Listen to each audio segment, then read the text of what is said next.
Firstly, I'm glad to be with the summit of the GWP to address this 20th Regional Council meeting of the Global Water Partnership, South Asia, as it coincides with the most important environmental summit, the COP27 in Egypt, where our President, Honorable Ranil Wickremesinghe, is taking the lead on climate change.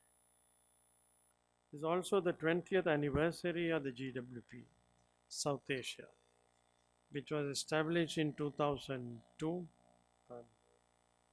to be corrected, with the ambitious plan to operationalize its vision for water secure South Asia. It is heartening to note that the plan includes launching new initiatives on gender equality, network, strengthening as well as building on our existing programs on water. Preservation, water management and climate resilience through water. I congratulate the founders of the GWC and for the hard work of Kusum, who also now expands into new areas in South Asia. Conflicts on water issues are not something unfamiliar to us. 2500 years ago, during the life of Gautama the Buddha, an armed feud took place between his father's clan, the Sakyas, and his mother's clan, the Kaulyas, concerning the waters of the river Rohini, which formed the boundary between the two states. The Buddha, the enlightened one, had to intervene to settle the conflict. One need not stress the importance of water for the survival of human beings. Looking out of the windows where you see the torrential rains, you might think this beautiful country has no water issues. But the experts are well aware of the periodic floods, droughts, landslides, and other natural disasters we face from time to time. The current weather vagaries resulted due to the global climate warming, which has affected almost every nation today. I am confident that the participants of this 20th meeting of the Global Water Partnership South Asia Regional Council will exchange views, formulate plans to enhance regional cooperation in this vital area that we all face as an urgent business. In Sri Lanka, the practice of construction of storage reservoirs for irrigation and domestic water requirements had been in practice since as 500 BC. Thousands of reservoirs, varying in sizes, were constructed in cascading arrangements for the purpose of irrigation and domestic water requirements. The Cascades village tank system is a salient feature of water and soil management system in ancient Sri Lanka. Dear friends, though the system was neglected during the foreign rule, today steps have been taken to revive these tanks systematically. With climate finance still scarce, climate adaptation in the form of early warning dissemination is key to safeguarding lives and livelihoods from cascading natural hazards causing substantial losses around the world. In devastating natural disasters, a small country could lose almost their national income in a few days. Such instances could have devastating consequences in countries that do not have sufficient means to cope up with this. What we seek from affluent countries, together we should continue to call for the attention of all those countries is an honest commitment to finance and to share technology that are needed to address climate change and the resulting disasters.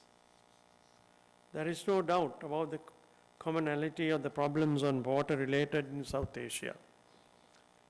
And I wish to emphasize on this occasion, we must look for the commonality of solutions. I'm glad to note that the GWP promotes integrated water resource management based on the Dublin Rio principles that focuses on the role of women and water. In Sri Lanka, we have launched programs to implement two national objective of water for all. I'm pleased to say that we are able to rapidly develop our organizational capacities, skills, tools to carry out these plans successfully, with most planned activities continuing and substantial results being achieved despite the unexpected hurdles like COVID pandemic, the tsunami, and the unprecedented economic crisis which caused financial constraints. Sri Lanka is determined to achieve the SDG goal 6 on water sanitation to all before the target year of 2030, and our desire to ensure adequate water sanitation provisions in schools as early as possible. While expressing my deep appreciation to all participants in GWP SA Regional Council for all your efforts, I urge all of you to ensure water sanitation SDG goal in all South Asian schools by 2030. I wish success to your innovative new ways of working which will enhance regional as well as global cooperation in water management. Before concluding, it is earnest to mention that soon youth, those below 35 years of age, will consist 2/3 of almost 2 billion people living in South Asia. And naturally, half of them are women. No doubt, they will have to manage smarter on the ground growing demands of water, especially with regards to sanitation. Therefore, I wish to invite even more socio-economic programs and actions targeting the youth and women at all counts. Palistansa Devo Vasatu Kalena wishes, may Devas bring down rains in due season, which is common to all of us in South Asia. Sri Lanka will harvest all of its more than 40,000 weather tanks, man-built reservoirs, to achieve the water security for our nation. And we wish to invite all of you from our friendly neighbors to join hands. Once said by one of the greatest kings, King Parakrama Bahu, the great, because he was called great, one of our rulers in ancient day. No drop of rainwater will be released to the sea without putting it to good use. And with this, and I conclude. Thank you and wish you all success.